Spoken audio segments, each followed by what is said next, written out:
we're going to spend this lecture discussing the aftermath or the effects of World War II. So, World War II is finally over, but the truth is it would be years before the world, especially Europe, would ever recover. There was so much of the war fought on European soil that it just took a very, very long time for them to recover. Worldwide, nearly 60 million people have died, including over 400,000 Americans.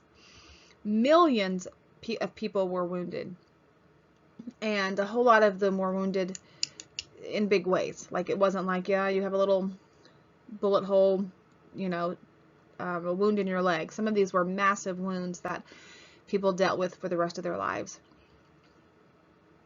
Much of Europe was this smoldering ruin. I mean, so many bombs had been dropped. Buildings are just demolished, and there was so much destruction in Europe.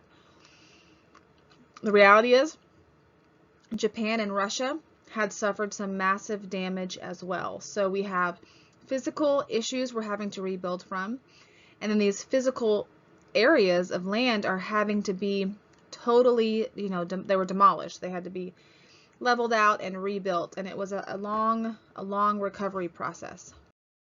One thing we have to talk about is the Holocaust, and we're not going to really dive too deep. Normally I have pictures and some short videos that we watch on this, but since you guys really did such an in-depth study with Oma when you read Night, we're not going to go as deep into this as I normally do. Not because I don't think it's important. Honestly, I believe the studying and understanding of the Holocaust is one of the most important things we could study in history, but we're going to just do one slide worth of information because you guys got such a good teaching on that during the reading of Night. Okay, so sorry, I had to get a drink. While there were people who were sending out information from these concentration camps and from the massacres, and there were survivors, like in the book you had the man who escaped, but no one listened. I had to write a couple of papers and read a couple of things when I was getting my degree, and even America was sent secret messages, photographs, and I can't really wrap my head around it, but from what I can grasp is that people struggle to understand the reality of that kind of evil. and you guys got a glimpse of that in the book Night. They begin talking about this totally unbelievable level of inhumanity and just evil. And it's hard for humanity, for us as individuals, to comprehend that could even be real. And so it was overlooked. Files were kind of buried under other files. Photographs were sort of hidden here and there. And people weren't listening. And while there were some who understood the reality of what was happening, the majority of people did not really understand until after the war what was really happening to the Jews. Hitler's inhumanity was not fully understood or discovered until after the war. His whole goal, Adolf Hitler with his Nazis, had set out to exterminate all of Europe's 11 million Jews. He had decided that the Jews were specifically subhumans, sort of going back to this Darwinism and this evolutionary cycle, that they were not as fully evolved and not as valuable. They were useless eaters. And his whole goal was to create a master race. Well, the only way you can create a master race is to eliminate the inferior race. By 1941, Jews had been denied all basic rights. Their property was being seized. And the truth is, this anti-Jewish idea, it wasn't like it was created by Hitler. It had been this underlying issue for years and years and years. And, Germany was starving, and they were in a very bad situation. They were angry, and they needed somebody to blame. And when Hitler began to point everyone towards the Jews, they sort of followed in suit. Now, you have the largest concentration camps Dachau, Treblinka, and Auschwitz. You guys got a really good picture of concentration camp. You guys got a good picture of that in your reading with Oma, so we're not going to spend a lot of time with that. Altogether, 6 million, that should be an actual dash, not the word dash, were killed. However, Germans, Poles, not like a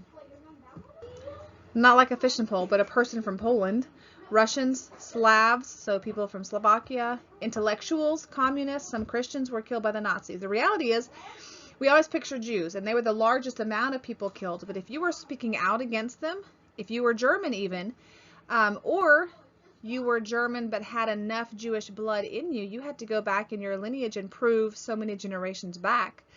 Because if there was certain level of Jewish blood in your stream, you weren't part of the master race. Intellectuals, people even like my brain just shut down.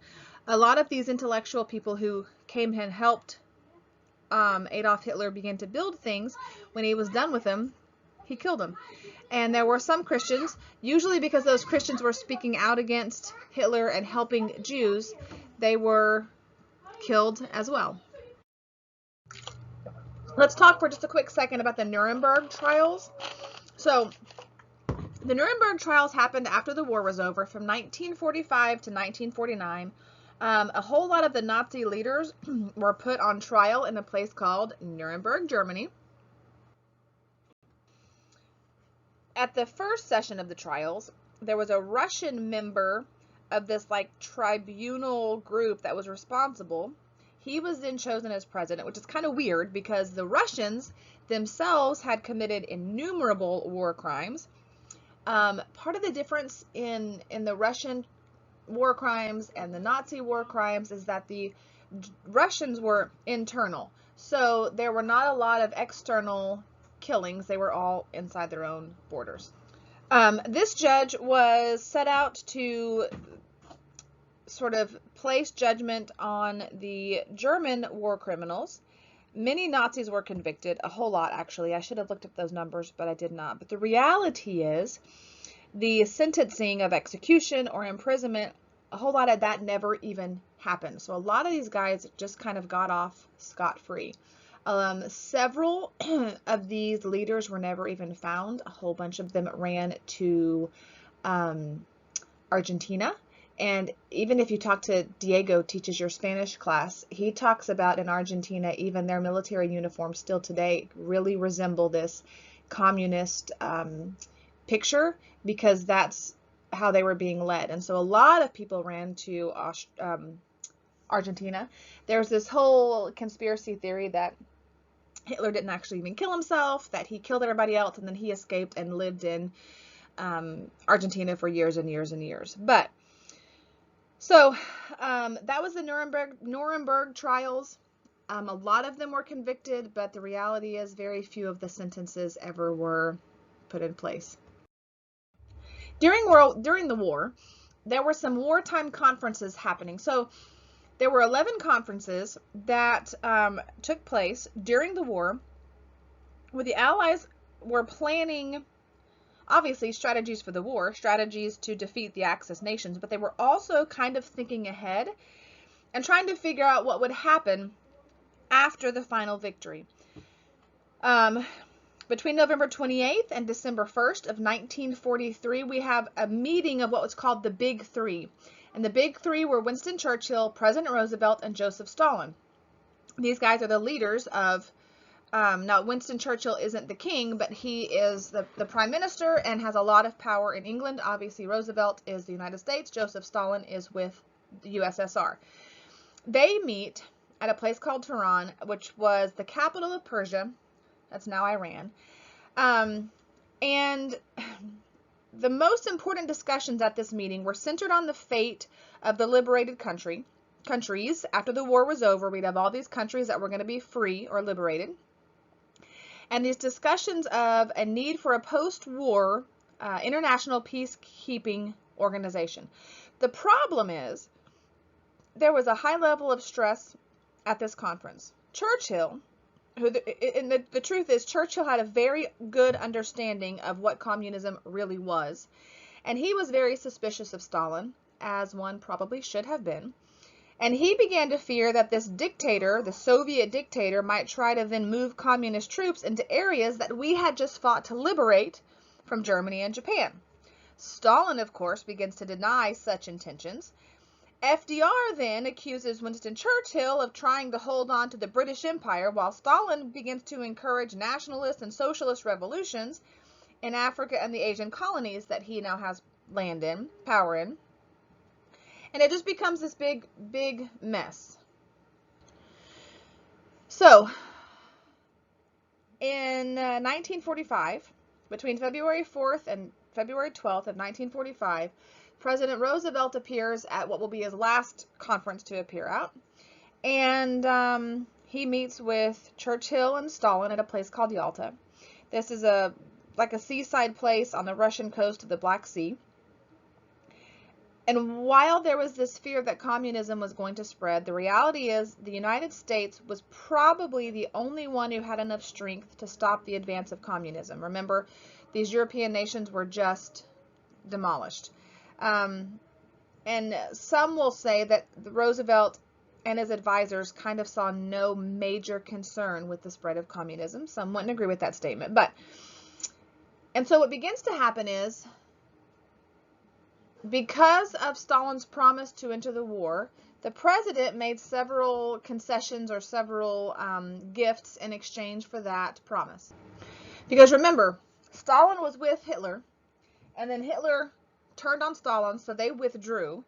And in the middle of the war, when we decided to join teams, the reality is we didn't like them and they didn't like us. It's not like we had this great relationship with Russia, and Russia had a great relationship with us. The reality is we hated each other, but we had a common enemy, and we knew we had to come together. So because of that promise, a couple of things happened.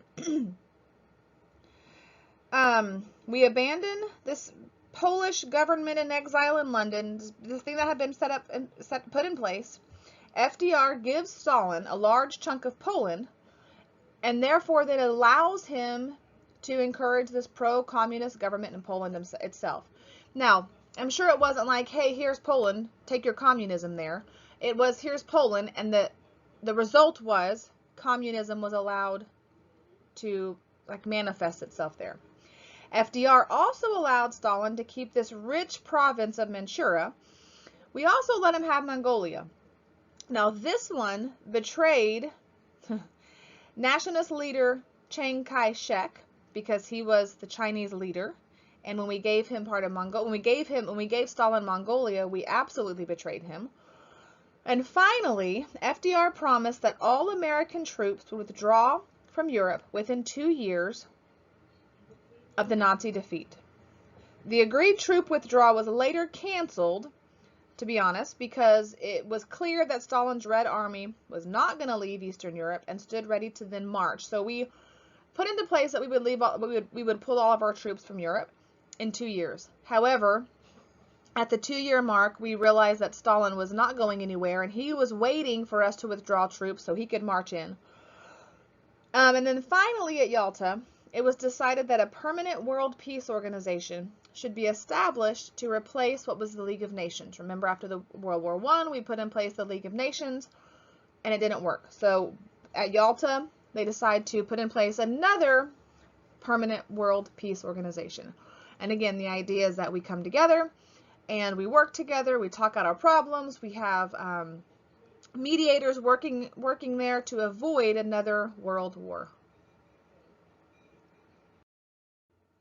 So we have this thing put in place called the United Nations. January 1st, 1942, there were 26 allied powers that agreed on this thing called the Declaration by the United Nations. Eventually, they were joined by 21 additional nations by March of 1945. A more concrete plan was drawn up to put in place this thing called the United Nations at a place called Dumbarton Oaks, which is an estate near Washington, D.C. They met from August to October of 1944. There were 39 American, British, Russian, and later even Chinese delegates that made this kind of a rough draft for a suggested structure for a new international peace organization. There were 2 issues that lingered, though. Number one, there was this idea, how do we separate representation for each constituent of the Soviet Republic? And we have these Russian demands put into place. Anyway, what you need to know is well, here, let's just keep going. April 12th, 1945. This is actually 13 days after President Roosevelt suddenly died. So he was at home complaining of a headache, and then he died. So his vice president, Harry S. Truman, becomes president. So April 12th, 1945, about 1,600 delegates and some assistants met from 50 different nations in San Francisco to draft up a charter for the United Nations. Eventually, the charter was adopted on June 26, 1945. It took about 2 months to get everything lined out and put into place. And so they put into place this structure. And you have this thing called the Great Assembly. So they have the Great Assembly of the United Nations. They meet at least once a year. And while they're meeting, they're making recommendations on international problems to this group called the Security Council. Each country can send up to 5 representatives, but each country only has 1 vote, regardless of size. So, even though more than half of the UN member countries have fewer people than New York City, even though these countries are teeny tiny, they still have the same and equal vote as a country as large as the United States. Now, the General Assembly makes recommendations to the Security Council. The Security Council, originally there were 11 members on the Security Council. There were 5 permanent and 6 elected. But in 1965, they changed it to a 15-member council. Well, no, that's not true. There were 15 permanent members and 10 elected members, okay? And they can then take action on certain questions that are put into place. A permanent member may exercise its right to veto power in order to block some action, and there's just all these structural things in there that, if I'm real honest, I don't really understand the complete action. But the whole purpose of the United Nations is to be a peace treaty to attempt to avoid another world war.